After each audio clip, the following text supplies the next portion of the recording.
when you're doing the RCA, it's really important that the recordings that you've got, you take some learning from each of them. And if you found that you've said a phrase that doesn't sound very good, then you can write down what phrase you would have said next time. When you do that writing, then it's going to stick in your mind. And next time when you're in this similar situation or a different situation where you're having to say something to a patient, then it will come more naturally, the phrase that you want to say and the way that you'll come across. When I was listening to my consultations, I would write down, and if something doesn't sound like right, if I felt like I wasn't happy with that response, I will then write down what I thought would have been a better response, what would have been a more ideal response. And the aim I had in mind was I am negotiating, I'm supporting. So how can I phrase this better? And think about it. So not just clinical management bit, like the whole RC is a set of skills. From the opening to the end to the closing is skill. And again, to put it simply, these skills are what in your toolbox. It's like a toolbox. You bring it out and you use it. And there's basically phrases. So I improved my arsenal of the um, you know, responses I had to situations that will basically, just make me stuck.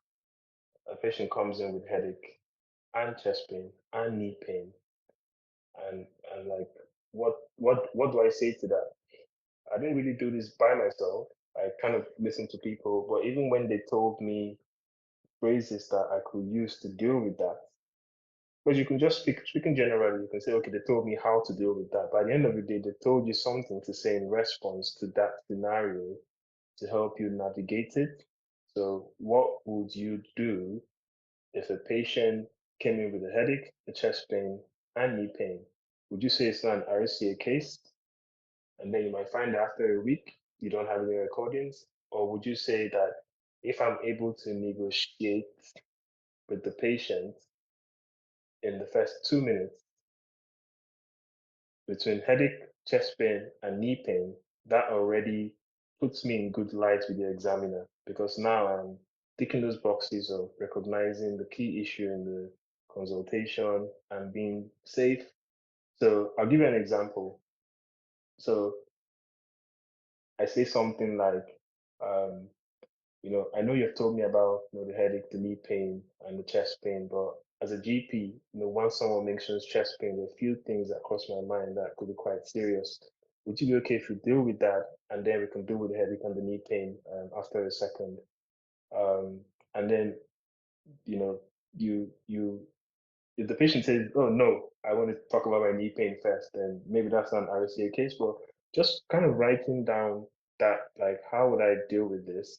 Writing down one or two phrases to kind of redirect the patient, because this is where you have to recognize that while I am saying that the patient has autonomy, there's some scenarios where you're in charge basically of the consultation. You're not in charge of the patient, you're in charge of the consultation, and you have a duty of care.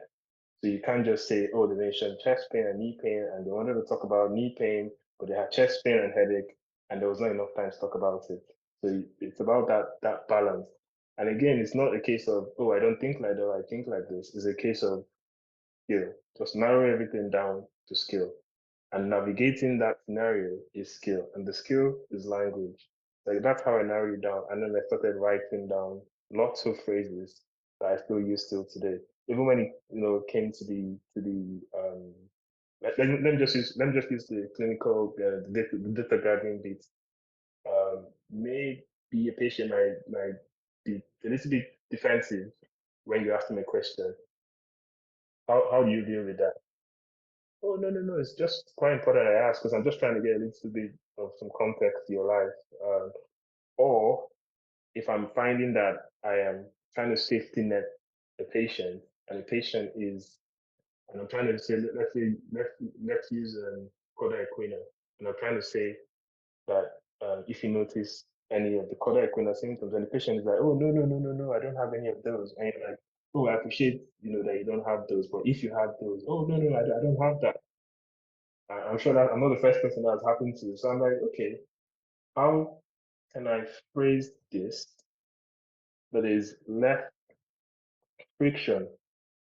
It might just be a simple case of, so there are a few things I'm going to, tell you about now that if you notice any of those symptoms, you should be seeking urgent help. I appreciate you don't have them now, but it's a good thing to keep an eye on them.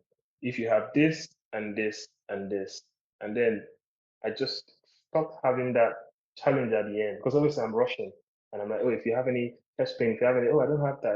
Okay, I appreciate you don't have that, but no, no, no, doctor, I don't, especially when you're dealing with the elderly, a little bit of preempting, a little bit of, writing it down, help me, get rid of that. I need to come in with a chest infection, we're treating with antibiotics. There are a few things that we need to, keep an eye on. If you notice any of that, that means that your chest, your infection is getting worse. So it's basically 1, 2, 3. You're like, okay, yeah, they keep an eye out for that. So that's how it helped me. And I think there's a lot of evidence for this, but the writing process, using my hand to write in my own, not just typing, write in my own writing, see it, and do it multiple times, kind of just made the connection automatically for me. I just found that I was kind of saying it as I wrote it, so that was quite helpful. It's really powerful what you mentioned about writing down, because when you write down, you organize your thoughts and you're training your mind to think more clearly. Are you struggling with your consultation skills? Maybe you need help and you want to get constructive feedback. If you'd like to get help, then click the link down the description below to see whether I can help you. If I can help you, then we can enroll you on the one-to-one coaching program. Take care, everybody. Bye-bye.